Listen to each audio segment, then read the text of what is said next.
Tem outra fala do ministro que disse sobre as redes sociais, ele está muito preocupado porque elas fazem lavagem cerebral. Vamos ver. Hoje, um influencer que ninguém nunca aqui ouviu falar, o pessoal não faz a mínima ideia do que está falando, fala da guerra da Ucrânia até a derrota lamentável do Corinthians para o Curitiba ontem, sabe comentar tudo. Esse influencer tem mais audiência, esses influencers, do que Jornal Nacional, do que todos os telejornais. Isso foi trabalhado para desacreditar.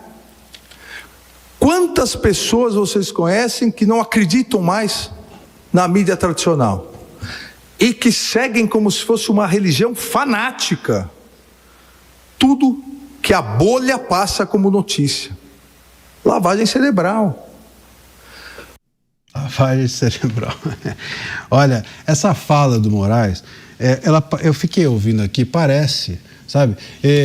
Vocês já tiveram aquelas conversas com aquele tio? Você vai na festa, né? A festa de adolescentes e tal, e aí tem sempre aquele tio que fala assim: na minha época tudo era diferente, aí é que era bom, a gente ouvia serestas, na minha época tinha Lupicínio Rodrigues e não essas músicas aí que vocês escutam, vocês não sabem de nada, essa molecada de hoje não sabe o que é a vida, eu ouvia Nelson Gonçalves, chorava ali ouvindo samba canção ao som do piano, do Tom Jobim, parece esse papo. Sabe, aquele papo de tio velho que não se adaptou ao mundo novo e começa a querer dar lição de moral nas novas gerações, porque não consegue entender o mundo novo. Sabe, aquele tio que chama o filho: filho, vem cá, me ensina aqui a mandar esse e-mail. Tô aqui, não consigo. Onde que aperta? É para enviar ou para cancelar? Não tô entendendo. Sabe aquele tio que entra no WhatsApp e em vez de mandar mensagem, ele faz ligação de vídeo em grupo? Já viu esse tio? Todo mundo tem um desse. O cara vai te mandar uma mensagem, liga. Ele vai te mandar uma mensagem, ele liga para o grupo, todos os contatos dele ao mesmo tempo. Parece essa conversa, gente. Parece essa conversa. O que o Moraes quer dizer com isso? Se é que ele quer dizer alguma coisa. Porque eu duvido que isso tenha sido uma reflexão preparada. Parece só esse despejar de uma insatisfação com um mundo que não é o dele. Antigamente, o Jornal Nacional, diz o Moraes, o Jornal Nacional tinha audiência, agora qualquer influenciador tem mais audiência que o Jornal Nacional. Ele está saudoso de um tempo que passou. Nem o Jornal Nacional mais acha que a culpa é das redes sociais ou do influenciador. Eu estava vendo outro dia o Bonão, né? O Boni, falando, antigamente as novelas davam uma audiência, sei lá, 70 pontos de audiência, Roque Santeiro, esse mundo acabou. O Boni com 90 anos, sei lá, uma coisa assim, entendendo que o mundo mudou. Parece que o Moraes não entende. O problema é que o Moraes tem poder para ir para cima daquilo que ele não entende e para ir para cima daquilo que ele não gosta. Será que os influenciadores que dão mais audiência que o Jornal Nacional é uma trama? Depois ele vem falar de teorias da conspiração das tias do Zap, mas ele está se insinuando que existe uma confabulação, que os influenciadores estão se reunindo para tirar a audiência do Jornal Nacional e eles criarem um mundo deles próprio para fazer lavagem cerebral nas pessoas. Isso daí é teoria da conspiração pura. Não entende o mercado. O mercado da atenção é esse. Se o Jornal Nacional não fala a língua daqueles que estão ouvindo, não se comunica mais, então o influenciador sim, pronto, é isso, é o mercado. O que você oferece interessa mais do que o outro oferece, pronto, a pessoa vai consumir aquilo que lhe interessa mais. Nós vivemos hoje num mundo nichado. Esse jornalão que fala de tudo já não tem tanto espaço quanto, às vezes, um influenciador que é nichado naquilo que te interessa. Então esse papo, a gente estava falando isso ontem, sobre os debates. Vamos culpar os candidatos que não foram ou vamos culpar os debates que não são atrativos para os candidatos? Ou não são atrativos para o público que olha para os candidatos que não foram e não os pune nas urnas? Vamos aqui culpar a perda de audiência dos jornais ou dos jornalões?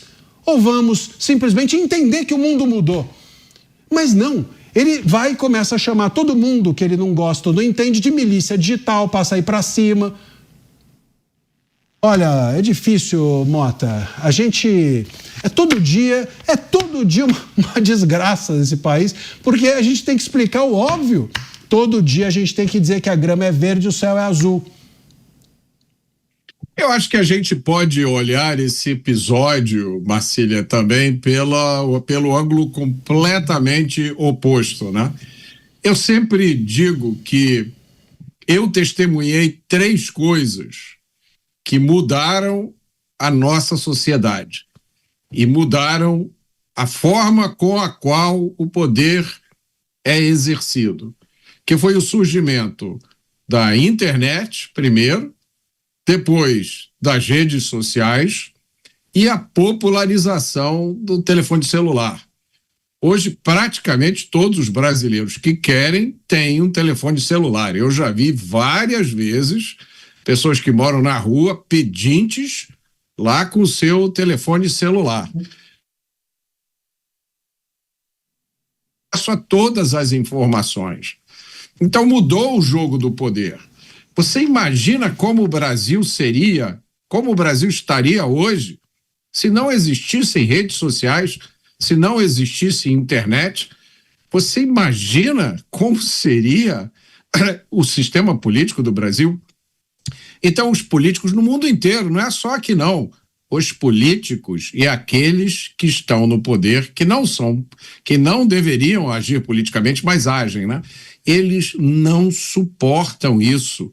Se eles pudessem, eles proibiriam, acabariam com a rede social, com a internet, acabariam com o telefone celular. Que história é essa das pessoas quererem de uma senhora de 68 anos no interior do Rio de Janeiro fazer uma postagem que tem muito mais leitores do que o editorial de um grande jornal centenário? Isso não pode, minha gente. É isso que a gente ouviu agora nessa declaração. Achei que você ia terminar a sua fala, isto é uma vergonha, como diria o velho Boris Casoy. Ô Mota, e você sabe que o ministro Moraes ainda diz o seguinte: alguns que acordam e dormem só criticando o poder judiciário. Aqui eu me sinto tocado por essa frase. Eu tive uma certa identificação com essa frase, é como se fosse feita para mim. Alguns que acordam e dormem, acordam e dormem não, porque eu durmo pensando em outras coisas, ainda bem, mas enfim, só criticando o judiciário, não fazem a mínima ideia da história e da evolução desse equilíbrio entre os poderes. Foi uma imposição. Fazem sim, a gente faz sim, a gente conhece muito bem essa história. E quanto mais você conhece, Marcília, mais revoltado e indignado você fica. Exatamente, né? É por a gente conhecer que a gente sente falta, é por conhecer que a gente está bravo. E aí ele diz, foi uma imposição dos países, aí ele vem dar aula de história, foi uma imposição dos países vencedores da Segunda Guerra, que Alemanha, Itália, Japão tivessem cortes constitucionais e passassem a admitir o controle de constitucionalidade das normas parlamentares. É muito bom, é muito bonito, o problema é que o STF não é isso, não é mais isso. Há 7 anos... Não sei fazer aqui com o dedo. 7 é assim. Eu quando eu puxo um dedo, o outro vai junto. É um problema que eu tenho. Mas 7, acredita em mim, eu estou aqui mentalmente fazendo o número 7. 7 anos, desde 2019, com o inquérito das fake news, do qual eu participei, inclusive, como primeiro advogado. Tudo que nós estamos vendo agora eu vi lá atrás, era tudo mato. Mas é isso. Como é que ele pode comparar a Corte Constitucional de países sérios, como Alemanha, Japão, com o que nós temos no Brasil, com um STF que fica julgando velhinha no andador? Outro dia saiu uma velhinha no andador, foi presa, devolvida para a cadeia porque a tornozeleira, não sei o quê, golpista, uma golpista de andador. Já viu dar um golpe com andador? Eu nunca vi, só no Brasil. Golpista de andador, golpista que vende algodão doce, golpista com estilingue, estava armado, com estilingue e bolinha de gude, segundo a denúncia que foi feita durante o 8 de janeiro. Esse é o STF. A gente pode comparar esse STF com esses países que ele menciona da Segunda Guerra? É claro que não. A gente está aqui falando de outra coisa. A gente reclama do judiciário não porque a gente não quer uma corte constitucional, mas sim porque o STF não é mais uma corte constitucional. A gente reclama justamente porque a gente quer uma corte constitucional. A gente reclama porque a gente não assina embaixo nessa doutrina do neoconstitucionalismo, né?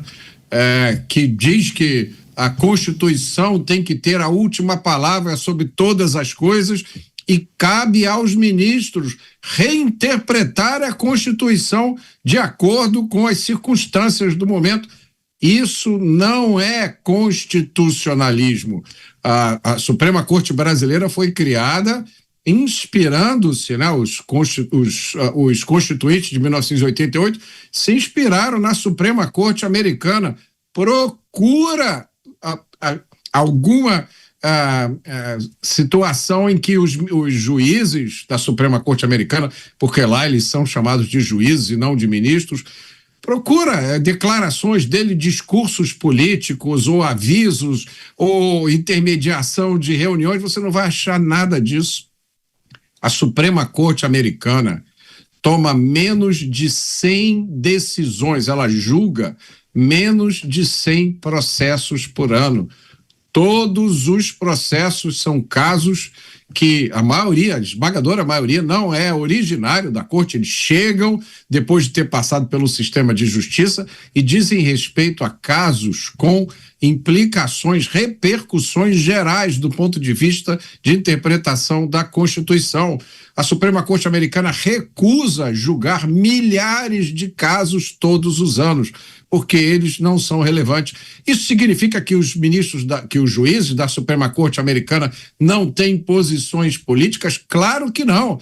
Eles têm posições políticas claríssimas. Todo americano sabe quais são os juízes conservadores e quais são os juízes de esquerda. Mas a influência disso se resume ao processo de tomada de decisões nas sentenças e não em ação política. Isso é uma diferença enorme. Então é justamente porque a gente sabe o que é uma corte constitucional que a gente defende isso para o Brasil.